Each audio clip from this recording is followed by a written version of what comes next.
So yesterday we talked about the Zillow Preview and with Home Services inking a deal with Zillow on exclusive rights to expose those properties to understand, buyer sentiment over the current property. There's full transparency to buyers and current listing agents on, how the property might perform in the future. So with that, yesterday, Compass dropped its lawsuit against Zillow. The high-profile legal battle in our industry just basically came to an end, and it could reshape how coming soon and pre-market listings show up online.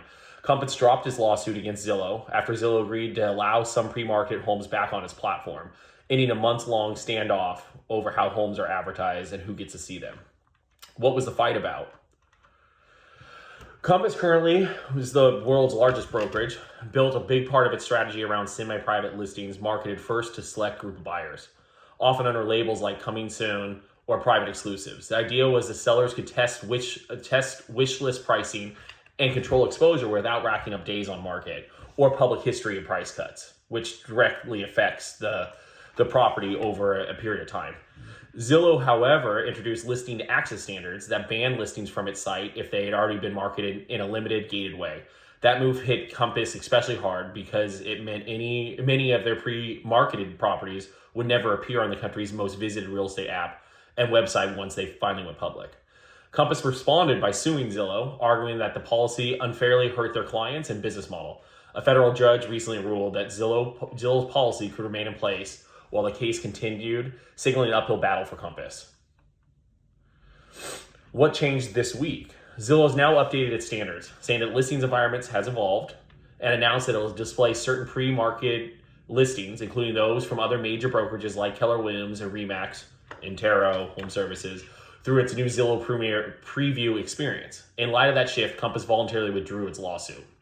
At the same time, Compass has been busy building alternative distribution channels. They recently announced a partnership with Redfin, as we discussed yesterday, where their coming soon listings and eventually private exclusive will be displayed on Redfin's platform, giving their sellers another pre-market outlet. This is the same thing we are doing with Home Services through Zillow. How Compass and Zillow are framing it, Compass CEO Robert Redfin emphasized choice for homeowners, saying their goal has always been to give sellers more options for how, when, and where they market their home, not fewer. From their perspective, semi-private and pre-market offerings are framed as consumer-friendly flexibility. Zillow, on the other hand, stressed transparency and fairness. In its statement, Zillow said the claims lacked merit and reiterated that hidden listings networks requiring registration walls or a specific brokerage relationship do not meet our standards. In other words, Zillow wants inventory that's been marketed to be accessible to the broader public, not just to be curated inner circle. The policy backdrop, NAR, and secret listings with the standoff didn't happen in a vacuum. It grew out of a National Association of Realtors, NAR, policy aiming at limited pocket or semi-private listings that are shared only with select buyers or within internal networks. Originally, NAR required that once a property started being marketed, it had to hit MLS within 24 hours so all participants had access. Over time, those rules were loosened, allowing individual MLS to create more flexible policies, especially for sellers who want to delay wide exposure.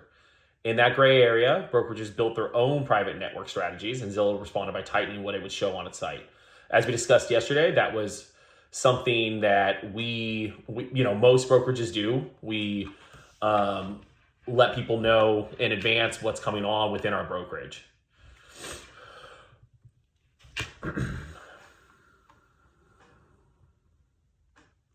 What this means for you. For sellers, this reinforces two big themes: visibility versus privacy. You now have more structured options, from fully public MLS listings to pre-market exposure on major portals, to be more controlled coming soon strategies. Each choice carries trade-offs in terms of speed, leverage, and transparency.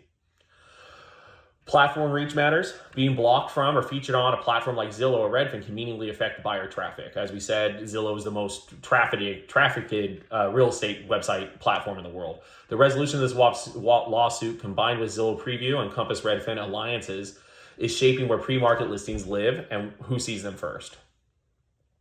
For buyers, the main takeaway is that more pre-market opportunities should gradually become easier to see publicly, rather than being locked away in invite-only networks. But there will still be a nuance. Some offerings may appear first in certain ecosystems. Zillow Preview, Redfin partnerships, brokerage run networks before showing up anywhere else. Homes.com, we said reached an agreement yesterday with EXP. As your advisor, my focus is to cut through the noise and help you pick the strategy that best fits your goals. Whether that's maximize day one exposure, a soft launch, coming soon period, or a highly targeted private approach. If you're thinking about selling and wondering how pre-market tactics, Zillow Preview, or coming soon status could help or hurt your specific property, I'm happy to walk you through real examples and design a launch plan tailored to you and your family. As always, this is Justin Moles with the Moles Group. Feel free to give me a call, 408-896-3835, or send me an email, jmoles@intero.com. Thank you for listening.